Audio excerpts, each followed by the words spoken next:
Now, in a complex deal, the most powerful person in the room isn't your champion. It's not your sponsor, and it's not even the person holding the budget.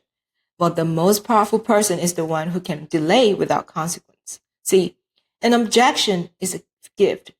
It's a fight that you can win. But silence, it is paralysis. And in big org, paralysis is always safer than making the wrong decision. Now, don't confuse that with a no. A no is clean, and what I'm talking about is something that's more subtle and more dangerous, and it looks like this.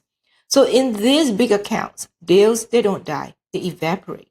Security doesn't reject you. They just said, we need to review this further.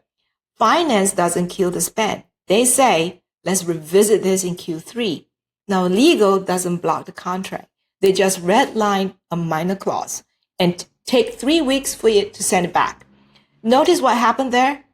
Nobody said no, and nobody took ownership. The deal just cooled off until it hits the room temperature. Now, that is not friction. That is control. So here's the thing. These people aren't trying to be difficult. They're just reading the scoreboard. And when you look at the career math they're doing behind the closed doors, the behavior starts to make perfect sense.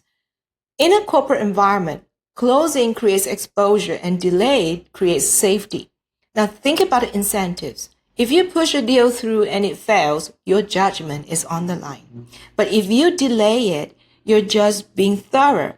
And if you stall it, you're being responsible. So no one gets fired for something slowing down. But people absolutely get crucified for rushing something that breaks. So stalling isn't laziness, it's self-preservation. Now this is the wall that most teams they hit. They see the delay, they try to fix it with activity, but you have to realize that you're actually fighting the structural force that your CRM wasn't even built to handle. And this is where the team loses the plot. When the deal stalls, the instinct is to out-execute them. We send more follow-ups, you schedule alignment calls, and you try to manufacture urgency with limited time offers.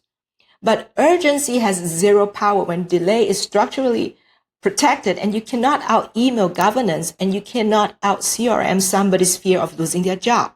So if the person stalling is rewarded for their caution, your 10% discount doesn't mean a damn thing. Here's the hardest pill to swallow.